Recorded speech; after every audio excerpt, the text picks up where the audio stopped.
Olá, meu nome é Ney Herman, muito obrigado por permitir que eu entre em sua casa neste momento. Está começando mais uma edição do programa Opinião aqui na TV Vila Velha, cada vez mais a TV que a nossa gente vê. Hoje nós vamos falar sobre mercado de capitais. Comigo no estúdio da TV Vila Velha está o professor Lívio Queijo, do curso de Administração da Universidade Estadual de Ponta Grossa, especializado na área. Professor, obrigado pela sua presença hoje aqui. Eu que agradeço, Ney, pela oportunidade de estar trazendo um pouco mais desse conhecimento do mercado de capitais à nossa cidade e através de vocês. Nós vamos agora para um breve intervalo e voltamos em instantes.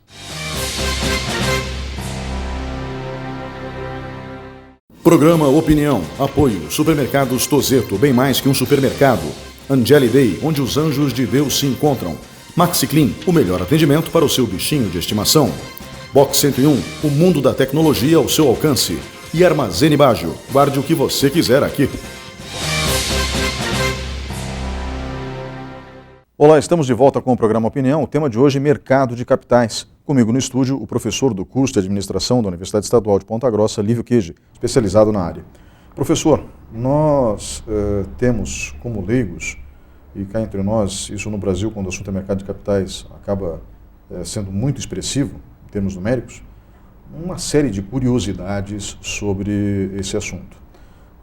Desde que eu era criança, eu via no Jornal Nacional os índices da Bolsa sendo divulgados, Sim. A cotação do dólar, sim. Mas até que ponto isso interfere ou não na vida das pessoas? Até que ponto a Bolsa é importante?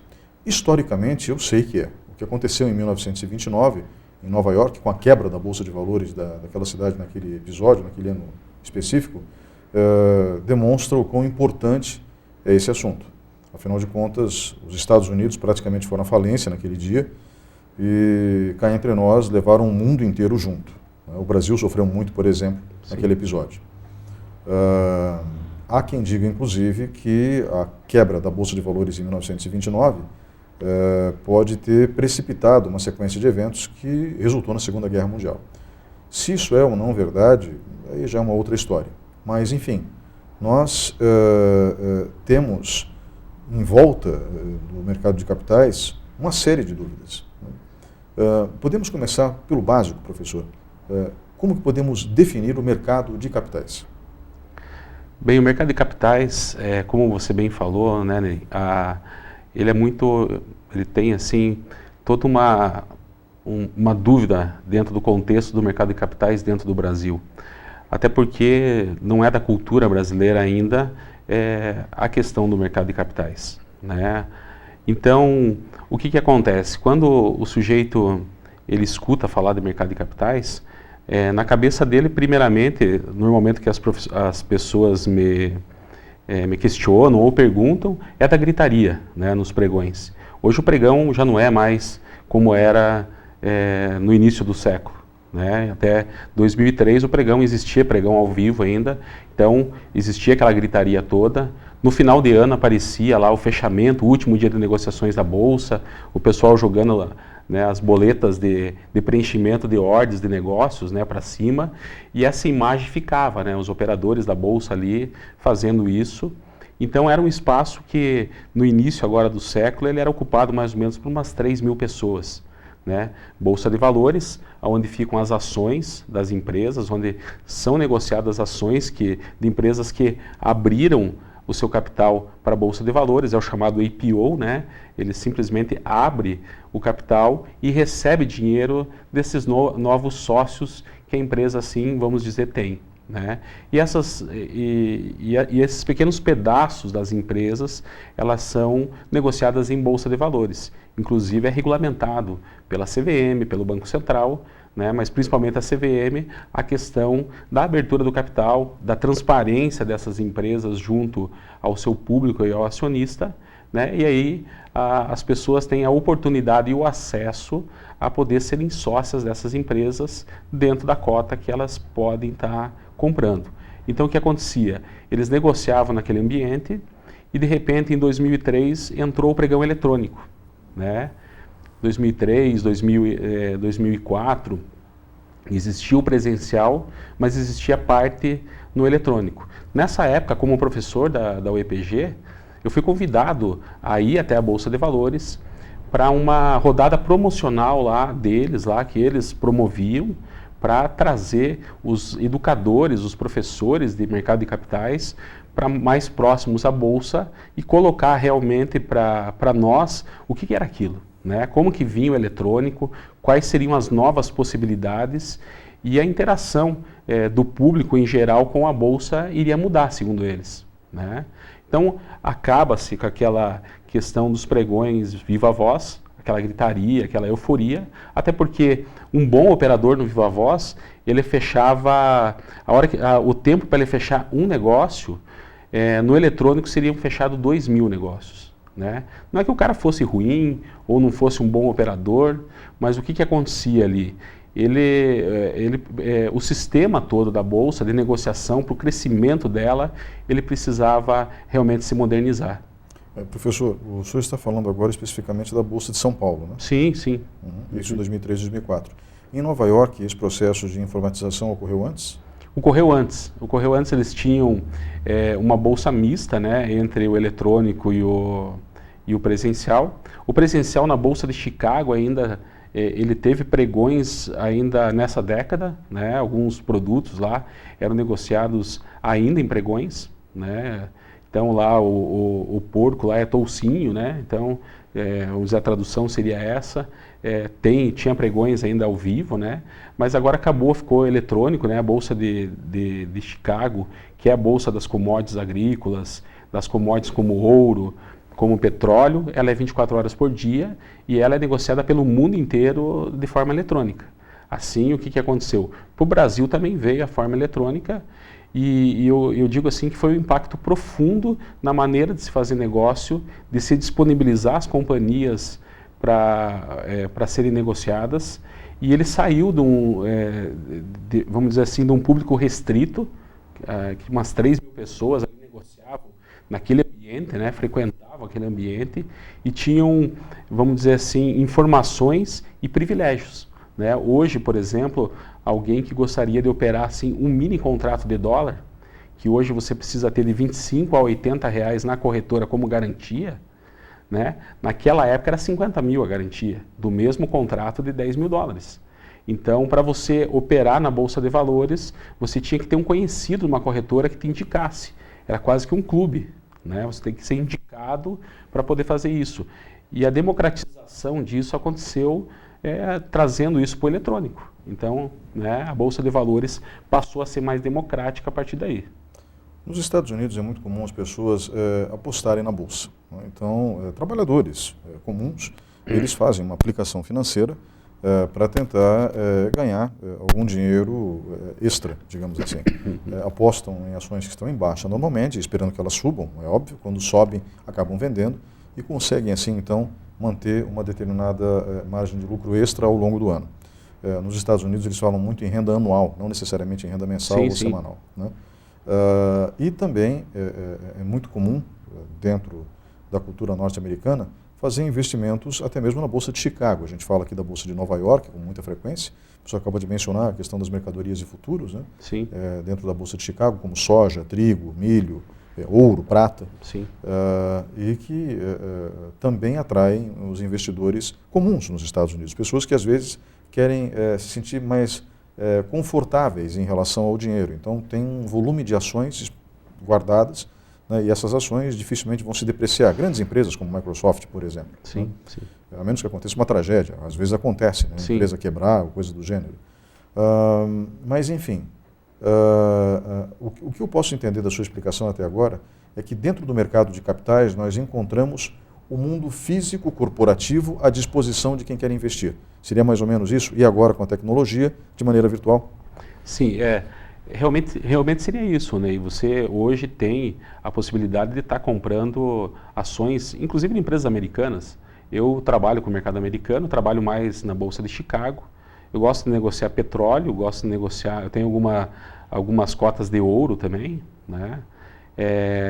De forma especulativa, né? Não tenho muito dinheiro lá, mas de forma especulativa, até para experimentar o mercado americano, ver como é que ele funciona, a dinâmica dele um pouco diferente da dinâmica do nosso mercado, mas a Bolsa é esse intuito, realmente trazer as companhias a grande massa, né, para que essa grande massa conheça os empreendimentos, os negócios, né, entenda a potencialidade de ganho que esses negócios podem trazer e participe desses negócios através de cotas que seriam as ações, né?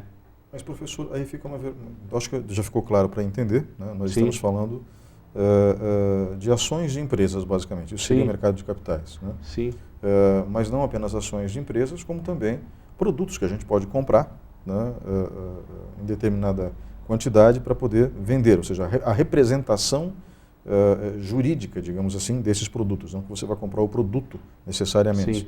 Eu costumo brincar que quando alguém investe em soja na Bolsa de Chicago, ele quer tudo menos a soja. Ele só quer o dinheiro que a soja pode trazer nas suas transações, né? Mas ele não quer uma carreta de soja, né? Ele não precisa disso, né? Ele quer o dinheiro dessa comercialização.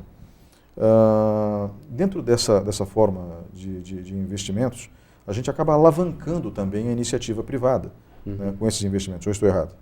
Não, o que acontece? Sempre que a pessoa física acaba se envolvendo no mercado financeiro, normalmente ela trabalha como especulador, né? Você vai querer potencializar os seus rendimentos, ou em ações, ou em algum futuro, né? Como diz você, de repente você pode negociar, é o meu caso, né? Eu gosto muito de negociar dólar futuro, né? Eu tenho um conhecimento já de anos que eu negocio o dólar, acho que ele é um ativo que obedece bem os fundamentos, e eu gosto de fazer operações intradiárias, que seria o day trade, né? Operações que são abertas e fechadas no dia, né?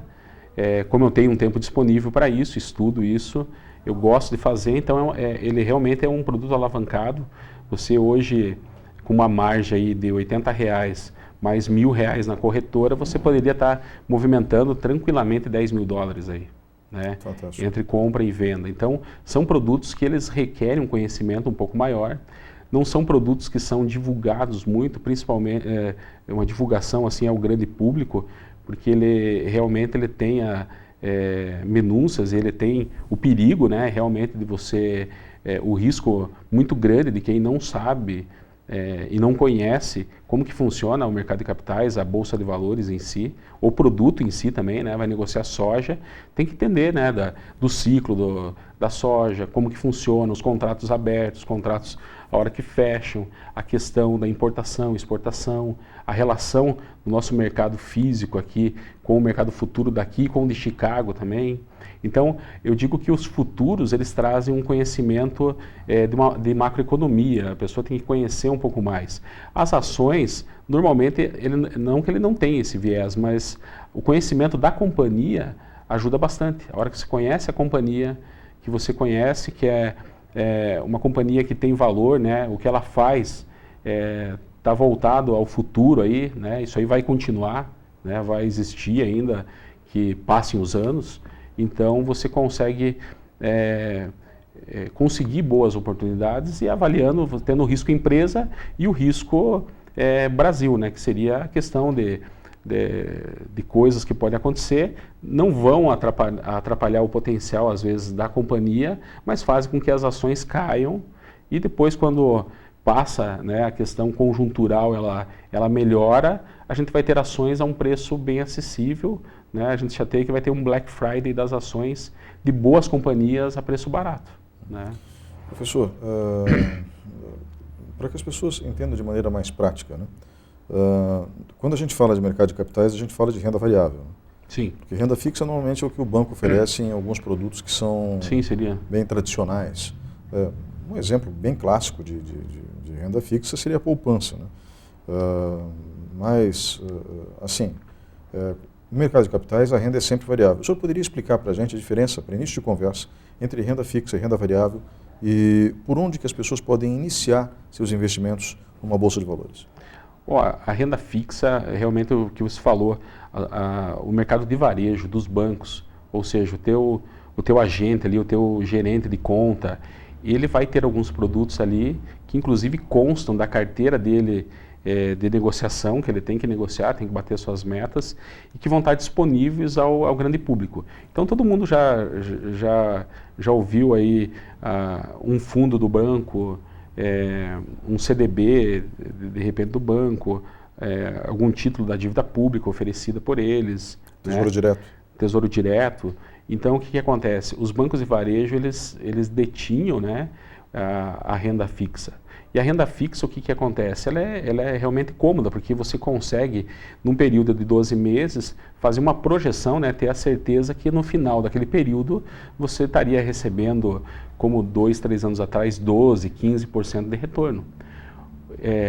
12, 15% de retorno sem você correr o risco, né, é uma coisa muito boa conforme o capital que o cidadão tem, né? Então ele não precisaria fazer esforço nenhum, simplesmente ele alocaria esse recurso e depois resgataria.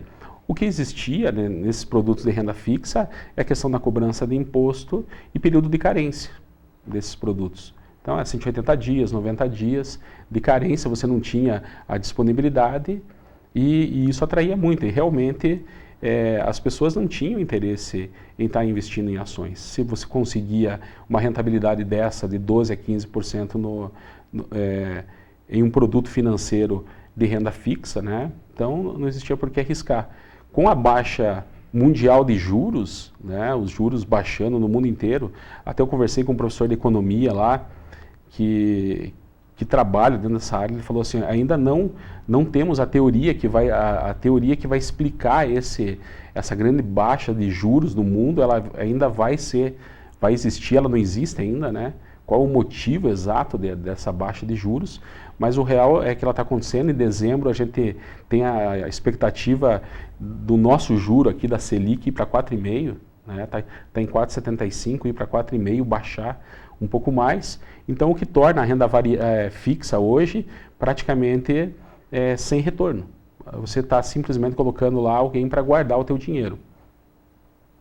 E aí surge, nesse cenário, cresce a renda variável. Só que a renda variável ela vai vir sempre com a questão risco, né? Então, a renda variável ela não tem uma garantia de resultado, nem um percentual de garantia, né? As pessoas muitas vezes vêm conversar comigo ou com os alunos lá, que me ajudam no projeto que a gente tem lá da Liga Financeira, da UEPG, e eles vêm com essa dúvida, puxa, mas quanto? Me dê um número aí, mas qual que é o mínimo? E a gente não pode garantir nada, né? A renda variável, ela pode sair, ser de 20%, como pode ser de menos 20%.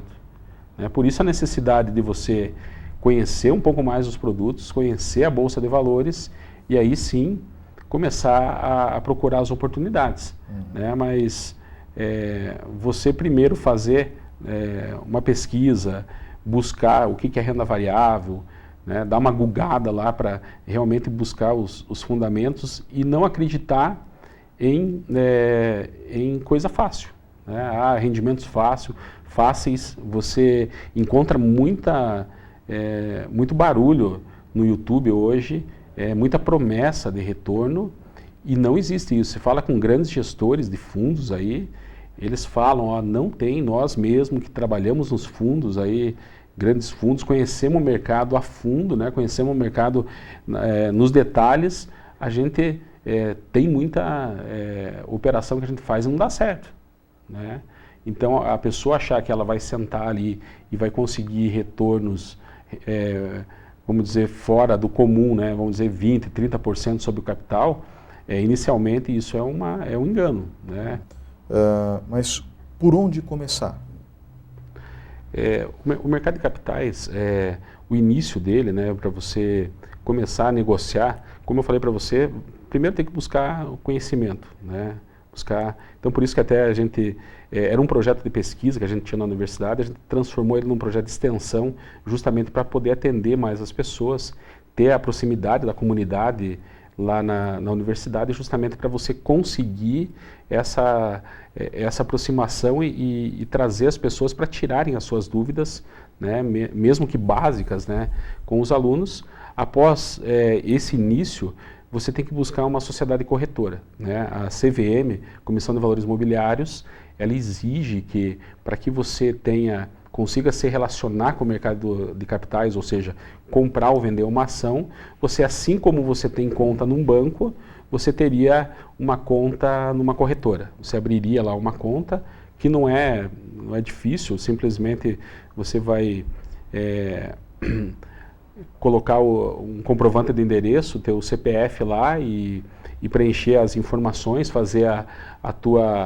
fazer o preenchimento de um formulário que vai ver a tua aptidão a risco, que pode ser moderada, pode ser vamos dizer, uma pessoa com mais aversão ou menos aversão a risco. Eles têm um formulário que eles têm que aplicar para eles traçarem um perfil, né, mínimo do investidor. Feito isso, você abre a conta na corretora. Abrindo a conta na corretora, você vai pegar do teu banco de varejo lá o valor que você achar adequado para começar, e sempre é bom começar com pouco. Né? Você está experimentando uma coisa, você não começa colocando todo o seu dinheiro, né? Você coloca uma parte do dinheiro, você vai buscar informação e você vai experimentando, né, à medida que você vai descobrindo. Né? Então, você vai lá, faz a conta, deposita. O dinheiro só sai da sua conta e vai para a conta da corretora. E só sai da conta da corretora, a sua conta na corretora, e vai para a sua conta no banco. Então, não adianta querer transferir da corretora para um terceiro, né? Ela tem endereço fixo aí. Então, as pessoas ficam, puxa, mas a corretora pode? Não, a corretora ela é uma intermediária. Né? O teu dinheiro está sob custódia da Bolsa de Valores. Né? Ele está lá na corretora, a não ser que você compre produtos da corretora. Vou comprar um fundo da corretora. Aí você está correndo o risco da corretora um dia ter um problema e você perder esse dinheiro. Mas se você tiver ações, a corretora só está com as ações sob custódia. Né? Então a custódia muda para outra corretora e você continua com as suas ações. Então não tem esse perigo, as pessoas, qual corretora é boa, e se a corretora quebrar, Não, se você tem ações, está sob custódia. Você vai nomear uma outra corretora, né, caso uma corretora feche, e isso já aconteceu comigo. Teve uma corretora que ela ia fechar, eles me ligaram uma semana antes e falaram, vamos encerrar nossas atividades aqui, e eu preciso que você, para que a Bolsa não tenha que comunicar a você, a gente está comunicando para você tirar o teu dinheiro e levar para outra corretora. Né? Ou seja, mais seguro que um banco, então. Sim, ele é muito mais fiscalizado, né, que um banco. Né? Então eles vão ter lá relatórios que vão disponibilizar para você, eles vão disponibilizar o sistema lá, que é um sistema online chamado Home Broker, né, onde você pode fazer a compra e a venda das ações. Lá vai ter vídeo explicativo, em todas as corretoras hoje que eu conheço, tem vídeos explicativos de como trabalhar com esse Home Broker, como fazer as ordens de compra, venda, né? E aí também tem os relatórios que as corretoras, através de outras instituições que se prestam a fazer análise de mercado, eles vão disponibilizar para você um relatório da Reuters, um relatório da Bloomberg, um relatório da Agência Estado, um relatório do Broadcast, com as ações, o que está no radar deles, o que eles entendem, as informações da empresa dentro de uma linguagem mais acessível, né? Porque você pega informações contábeis, informações mais técnicas da empresa, que estão em relatórios, né? Que são relatórios já para um público que conhece um pouco mais do ramo da administração, contabilidade, ou está mais afeto a empresas, né? Fica mais fácil, mas para um leigo aí fica complicado. Então eles têm esses produtos e eles se preocupam muito, porque com essa questão dos juros baixos, eles estão prevendo aí, de agora para o final de 2020, um ingresso que pode dobrar o número de pessoas. Então tem 1,5 milhão hoje de CPFs lá. Então Isso em São Paulo agora. Isso. Eles estão com uma projeção aí para chegar a 3, quiçá no começo de 2021 a 4 milhões de CPF. Então realmente, o que aconteceu? O capital estrangeiro, por exemplo, nesses últimos meses saiu do Brasil e a Bolsa não caiu. Né? Caiu agora esses dias, mas é uma correção que eu acho até natural pelo que ela subiu. Né? Então, o que aconteceu? Esse capital está migrando da renda fixa para a renda variável. Então o estrangeiro saiu, normalmente o estrangeiro saía, a Bolsa baixava, né?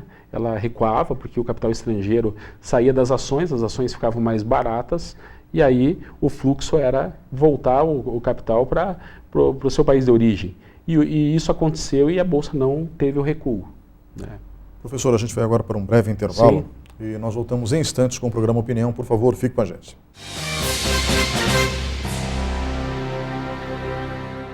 Programa Opinião. Apoio. Supermercados Tozeto, bem mais que um supermercado. Angeli Day, onde os anjos de Deus se encontram. Maxi Clean, o melhor atendimento para o seu bichinho de estimação. Box 101, o mundo da tecnologia ao seu alcance. E Armazém Baggio, guarde o que você quiser aqui. Olá, estamos de volta com o programa Opinião. O tema de hoje é mercado de capitais. Comigo no estúdio o professor Lívio Queijo, da Universidade Estadual de Ponta Grossa, professor da UEPG no curso de Administração. Professor, nós falamos no bloco anterior sobre a definição do mercado de capitais, falamos sobre a diferença entre renda fixa e renda variável e a necessidade de se contratar uma corretora para que os investimentos possam ser feitos dentro da Bolsa, né? Que hoje é completamente online, ou seja, os velhos gritos que caracterizaram as imagens da Bolsa ao longo do século XX já não correspondem mais à realidade. Então, o que eu gostaria que o senhor me ajudasse a entender agora é o seguinte: o senhor falou de uma ferramenta, por exemplo, Home Broker, né? Home Casa, né? Então que as pessoas acabam usando para poder controlar suas ações na Bolsa e controlar a valorização de determinadas empresas, onde porventura estejam investindo naquele momento, e saber se é a hora certa ou não de vender a ação ou até mesmo de comprar alguma ação. Normalmente as pessoas tendem a comprar na baixa para, esperando que a empresa se recupere, vender na alta, né? Mas isso gera uma dúvida. Então, eu tenho que ficar o tempo todo na frente do computador vigiando as ações? É necessário que eu faça isso, porque daí ninguém mais vive, né? E feita essa pergunta, como que se ganha dinheiro, afinal, com a Bolsa? Essa pergunta é uma pergunta realmente clássica, né? Após que você explica a questão de abrir a conta numa corretora, você tira aqueles medos iniciais de quem, né, aquela desconfiança de uma instituição, né, que é muito comparado ao banco, né? Eu até comparo o home broker como sendo o bankline, né? Você tem o bankline, onde você tem bankline de diferentes casas aí, né, financeiras. Então você tem de vários bancos, e eles são diferentes, né? Alguns mais funcionais, outros menos funcionais. Uns permitem você realizar determinadas transações, outros têm algumas restrições, mas no fundo eles servem para você pagar suas contas, para você verificar o seu saldo, para você receber o seu salário, para você fazer as transferências que você precisa. Então você tem ali todo um aparato para que você não saia de casa, não precise enfrentar uma fila no banco para estar ali. E o home broker, ele vem nesse sentido, ele vai ser uma ferramenta online, ele é carregado no celular ou no computador, e você vai ter a possibilidade de acessar sua conta, o seu perfil lá. Você vai conseguir ver todas as alocações de recursos que você tem lá. Então você colocou lá R$300, desses R$300 você foi no mercado fracionário e comprou ações de 3 empresas diferentes. Vai estar lá o percentual desses R$300 que está em cada uma das empresas, o saldo que você tem lá, a valorização disso aí, como é que vai acontecendo. Ele vai trazer um relatório mensal. Ao contrário dos Estados Unidos, a janela de tempo no Brasil é mês, né? Então a gente lá o salário, qualquer pessoa fala o seu, né, perguntado uma vez qual que é o seu salário, vai falar o salário ano. Aqui a gente tem janela de mês, então você vai receber mensalmente relatórios, vai acessar ali, vai acompanhar o teu saldo, né, em tempo real. Mas uma vez que você escolheu uma ação, né, faz a escolha, ou seja, através de estudos que a corretora fez e disponibilizou para você, ou a carteira recomendada dessa corretora, peguei 3, 4 papéis da carteira recomendada da corretora e comprei, né? Então é um investimento que você faz e que ele não vai render, ele até pode, mas ele não é garantia que ele vai render no curto prazo. O desempenho da empresa, ela vai se dar anualmente, né? Ou para mais de um ano, né? Então você vai colocar ali, você vai deixar por mais de 6 meses, pelo menos, né? Para pegar um ciclo ali de resultados da empresa e tudo mais. Então não precisa ficar atendendo o tempo inteiro. O profissional de mercado, aquele que vive de mercado, e aí que vem as questões, Ney, com relação a como ganhar dinheiro na Bolsa de Valores, né? Então as pessoas às vezes se confundem, né, com pessoas que trabalham no mercado financeiro, com pessoas que investem na Bolsa de Valores, né, e pessoas que são autônomos na Bolsa de Valores. Então você vai ter assim, eu tenho meus alunos lá, então muitos deles estão começando a carreira, eles não têm, eles colocam lá 300, 500 reais em bolsa, experimentar, colocar, mas eles ainda estão começando a sua carreira profissional. Então eles vão treinar ou eles vão estudar para de repente ingressar numa corretora, né? Se transformar em agentes de investimento, analistas, e com o tempo eles vão ganhar o quê? A princípio, com o mercado financeiro, mais um percentual sobre os serviços que eles venderem, né? Como se fosse o gerente do banco nosso. Então, uma forma de ganhar dinheiro no mercado financeiro é trabalhando na indústria do mercado.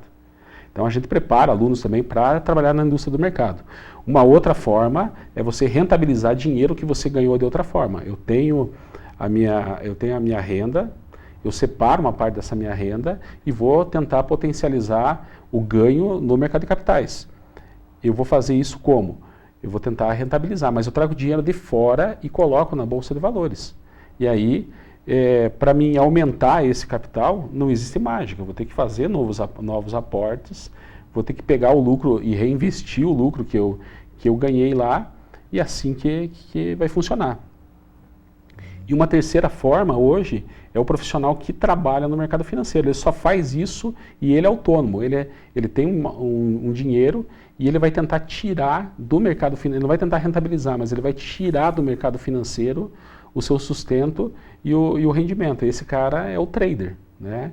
O trader é um outro perfil. Ele não é nem o investidor e nem quem trabalha dentro de uma corretora. Apesar de dentro das mesas de operação existir a figura do trader. Mas eu posso ser o trader autônomo, da minha casa eu disponibilizo um capital lá e vou operar futuros, vou operar ações, né? Para isso eu vou precisar o quê? Vou precisar ter um período de aprendizado, onde eu vou aprender como que funciona o mercado, vou aprender como analisar esse mercado, indicadores e tudo mais, e aí sim eu vou poder, dentro das possibilidades, aventurar aí dentro do mercado ser trade, tirar o sustento do mercado. Eu acho assim que nos Estados Unidos é uma profissão bem divulgada e eles veem como uma profissão no futuro lá, né? Muita gente trabalhando com isso, vivendo disso dentro de casa. No Brasil, ainda a nossa bolsa é muito pequena, né? Então o que acontece? Ainda há uma distância entre isso efetivamente acontecer, né? As pessoas começarem a conseguir fazer isso. Hoje já tenho alunos que fazem isso, vivem só de mercado, né? Eles fizeram dinheiro trabalhando em outros locais, depois pegaram aquele dinheiro, aprenderam a trabalhar com o mercado financeiro, e esse sim, eles às 9 horas da manhã, né? Vamos dizer, às 7h30 da manhã eles estão lá vendo relatórios, acompanhando a abertura de mercado europeu, como que fechou o mercado asiático.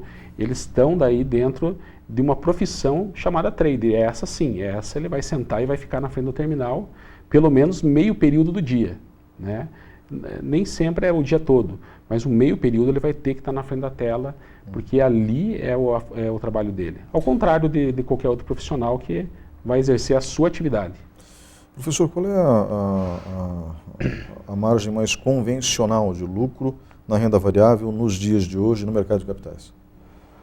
Ou seja, uma boa ação, por exemplo, rende quanto no intervalo de 6 meses? Você tem assim ações, você veja bem, vamos pegar aí os resultados que saíram agora dos bancos, agora há 3 semanas atrás, onde você pega um Bradesco trazendo um retorno, por exemplo, de 19% sobre o patrimônio. Então, para parâmetros, para leigos, assim, vou dizer assim, é muita coisa.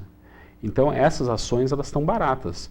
Então, eu acho que daqui para o final do ano, né, os Estados Unidos mantendo a Bolsa também, batendo recordes de pico histórico, né, eu acho que essas ações elas vão poder valorizar pelo menos de 13% a 15%. Né? Então, ações dos bancos, no momento, elas estão baratas aí, né, visto o que está acontecendo. Eu acho que os resultados entregues aí pela Petrobras também foram bons, né? Então eu não vejo alguma coisa que possa acontecer agora que atrapalhe a gente chama de rally de Natal, né? Ou seja, agora em outubro até o final do ano existe uma alta de algumas ações, né? Por exemplo, ações que já estão muito valorizadas, como o Magazine Luiza, né? Já valorizou muito, né? Pode continuar subindo? Pode, mas essa vai trazer um retorno menor. Você pega uma Klabin, por exemplo, que agora vai ter mais uma máquina lá e vai vão trabalhar com outras coisas, ela pode trazer para você um retorno em 6 meses aí de até 20%. Né? Então existem retornos, vamos ver, nesse ano que eu acompanhei assim, foram rendimentos entre 20% e 25% aí de operações que começaram e mais ou menos em 6 meses tiveram isso. Isso é um excelente número, então. Eu acho que é um número bacana. Vamos dizer assim, para o mercado de capitais, você ter aí um rendimento acima de 20% aí, eu acho legal. Existem ações que de repente você coloca lá um dinheiro e ela pode render mais? Pode. Teve uma consultora lá que um aluno colocou lá e segurou desde maio. E ela está dando 67%. Né? Mas foi um momento, como eu digo assim, eu até falo para meus alunos, o mercado, a partir da hora que você começa a conhecer as ações, começa a conhecer um pouco mais o mercado, a gente fala assim que para fazer golaço, você tem que estar no jogo. Né? Você entrar simplesmente na prorrogação, sair do banco e querer fazer um golaço, não é, né? Então, a pessoa acaba de entrar, ela quer achar já um bilhetinho premiado e pá, ganhou 50 mil, vamos dizer 50 mil não, 50%, né, sobre um capital que ela tinha. Então, é difícil, não é assim que funciona. Criptomoeda é considerado mercado de capitais também? A criptomoeda, ela não é, no Brasil, regulamentada até onde eu sei pela CVM. Ela foi aberta futuros de criptomoeda na Nasdaq. Né? A Nasdaq tem futuros lá de criptomoeda, ou seja, você pode fazer proteção de uma posição que você tem em criptomoeda. Mas conheço colegas de mercado financeiro que disponibilizam lá, vamos dizer, se a pessoa tem 100 mil reais, ele vai deixar 5 mil, 6 mil e vai colocar em criptomoedas. Né?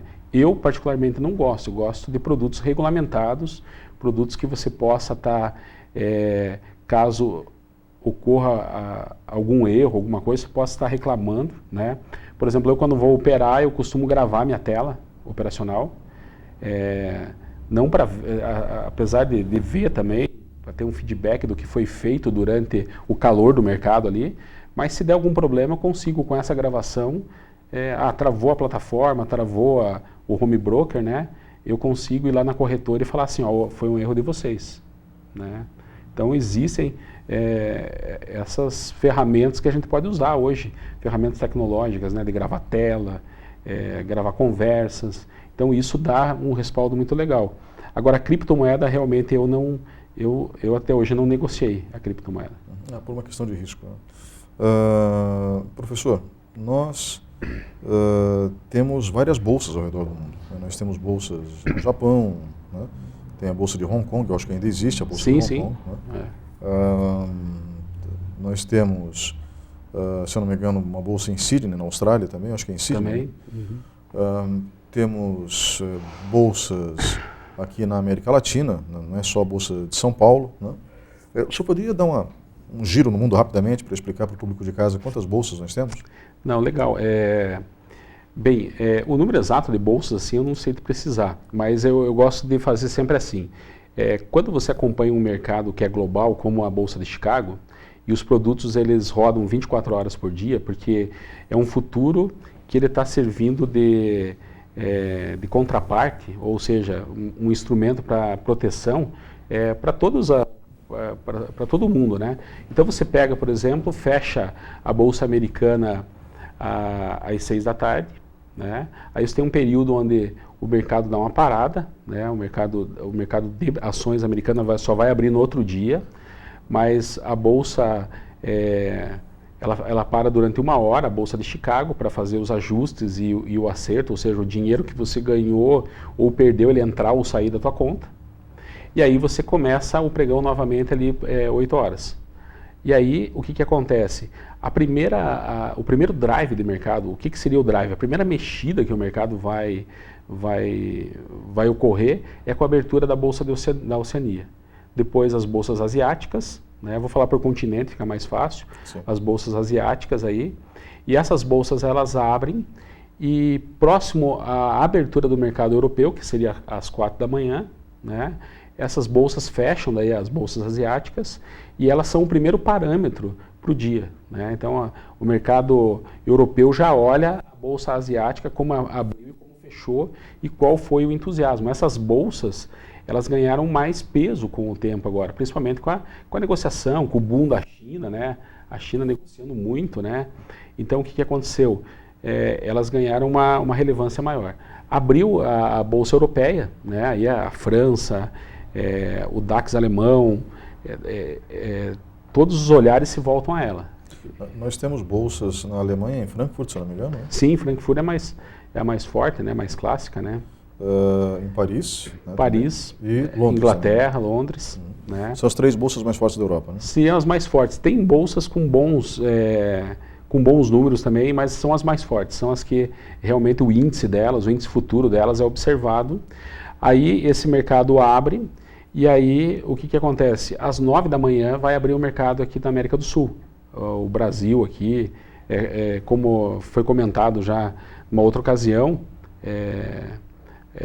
a Bolsa da Colômbia é uma bolsa que tem um peso até maior que a do brasileiro, uma bolsa mais madura que a do Brasil. Sério? Né? Então, a Bolsa colombiana vai abrir a Bolsa da América do Sul e aí às 10h30 abre a Bolsa americana. A Bolsa americana é o grande drive de todas as bolsas. Todas as bolsas têm na Bolsa americana o grande drive e a Bolsa brasileira também. A Bolsa americana vem subindo, a Bolsa brasileira também vem subindo. E com as pesquisas que vão começar a surgir aí para a reeleição do Trump a partir de 15 de janeiro, aí começam as pesquisas mais fortes, né? Então a Bolsa Americana, como vem batendo recordes aí, ela pode, com as primeiras pesquisas, sofrer algumas quedas aí. Além da Colômbia, tem alguma outra bolsa na América Latina que tenha peso? No México, por exemplo? Sabe que o México até tem a bolsa, mas não tem o peso. Assim, o que eu acompanho muito da bolsa mexicana é a parte de câmbio. Né? A bolsa mexicana, vamos dizer que ela tem assim ela é muito parecida com a bolsa brasileira em termos de volume. A bolsa brasileira em termos de volume ela é pequena. Você veja o índice Bovespa, ela está mais ou menos ele sai mais ou menos pelas ações de 50 companhias. Para o Brasil inteiro, 50 companhias é pouca coisa, né? Você vai pegar, a Petrobras tem 12% no índice, né? Os bancos vão ter 12% também, depois vai vir a Ambev e outras empresas, mas elas, ou seja, são muito poucas empresas que compõem o índice Bovespa. O México é a mesma coisa. Mas a questão do câmbio do México eu gosto de olhar porque, como é um país emergente, normalmente os países emergentes como Nova Zelândia, México, eles têm muito parecido o mercado de câmbio. Então eu gosto de estar olhando esse mercado de câmbio até para ter uma base para como pode trabalhar a relação dólar e real. Né? Então a gente faz o acompanhamento, principalmente usa o produto de dólar futuro para fazer proteção para empresas que trabalham com importação e exportação, que é um dos focos do curso de comércio exterior lá. Né? Então, esse acompanhamento do câmbio é muito importante. Então, as bolsas também, pela força do câmbio, você vai refletir. Porque no Brasil, acho que o produto mais negociado aqui, se for ver, é câmbio. É o mercado de dólar futuro, é o mercado que mais tem liquidez no mercado brasileiro, mais do que o próprio índice, né? Mas ele tem muito porque as empresas precisam estar fazendo operações de proteção no dólar futuro. Né? Então, assim também no México. Então, isso acaba alavancando a atividade de bolsa também. O continente africano ele já foi mais importante dentro da história do ponto de vista da economia. Né? As pessoas esquecem que o Antigo Egito fica no norte da África. Então, e o Egito, na realidade, foi o verdadeiro precursor da civilização ocidental. A Grécia bebeu da sabedoria do Antigo Egito. E nós acabamos bebendo da sabedoria dos gregos. Então, as pessoas às vezes esquecem. Mas, tirando os povos antigos, principalmente depois que a Europa tomou conta da África e retalhou a África como se fosse um quintal, a África, infelizmente, passou por um período muito turbulento e continua passando. Mas nós temos, na África do Sul, um país muito forte, né? Um país economicamente forte. A Bolsa na África do Sul, se é que tem, é forte também? Tem algum tipo de sinalização para o resto do mundo ou é irrelevante? A princípio, assim, para o resto do mundo, eu nunca acompanhei nenhuma informação que vinha da África e que tanto no mercado de futuros ou no mercado de ações americano, vamos colocar assim, eu trabalhando no mercado americano, não tive nenhuma notícia que veio da África que foi um drive e que pôde movimentar o mercado por conta daquilo. Claro, tá. Né? Então, no Brasil, muito menos. Aqui eu nunca acompanhei, assim, não cheguei a acompanhar alguma notícia ou mesmo algum resultado da Bolsa lá que pudesse impactar em alguma decisão minha aqui. Né? A não ser que talvez a empresa possa ter negócios lá, alguma coisa nesse sentido, mas eu não me deparei ainda com essa situação. Né? Então, eu vejo assim, hoje está fora do meu radar, vamos dizer, a Bolsa africana. De todo o continente eu não tenho nada assim que eu olhe assim vamos dizer assim, como parâmetro para tomar decisão.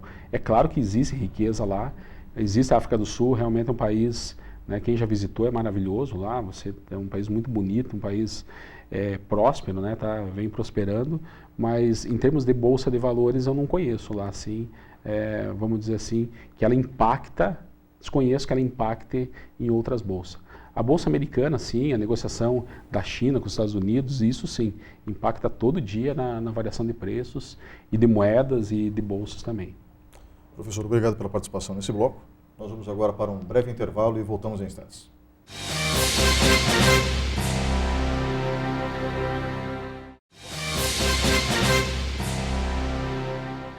Olá, estamos de volta com o quarto e último bloco do programa Opinião. O tema de hoje é mercado de capitais. Comigo no estúdio, o professor Lívio Queixe, que é professor do curso de administração da Universidade Estadual de Ponta Grossa, especializado na área.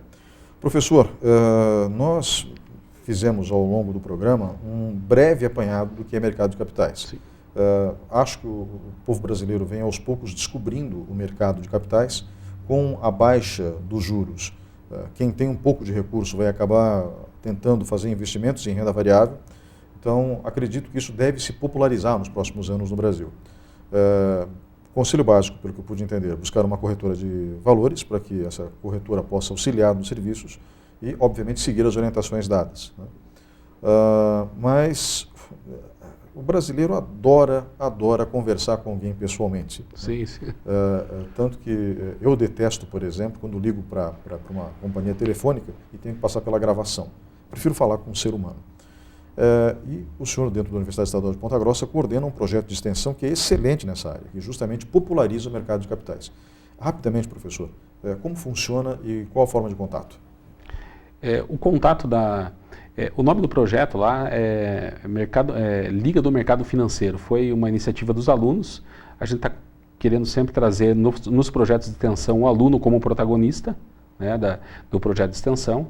Então tem a Eduarda Rezende e o Hernani, que são alunos, foram alunos meus aí, eles coordenam esse projeto na parte dos alunos, e esse projeto ele veio de um projeto de pesquisa que eu tinha, onde eu escrevia artigos sobre o mercado de capitais, e agora, com a Liga de Mercado Financeiro, a gente vai transformar ele no projeto de extensão, ano que vem, e aí a gente vai fazer encontros quinzenais, nos sábados, com pessoas que têm interesse em conhecer um pouco mais o mercado financeiro, trazer palestras, trazer profissionais da área para estarem falando. A nossa palestra de abertura foi Educação Financeira, né?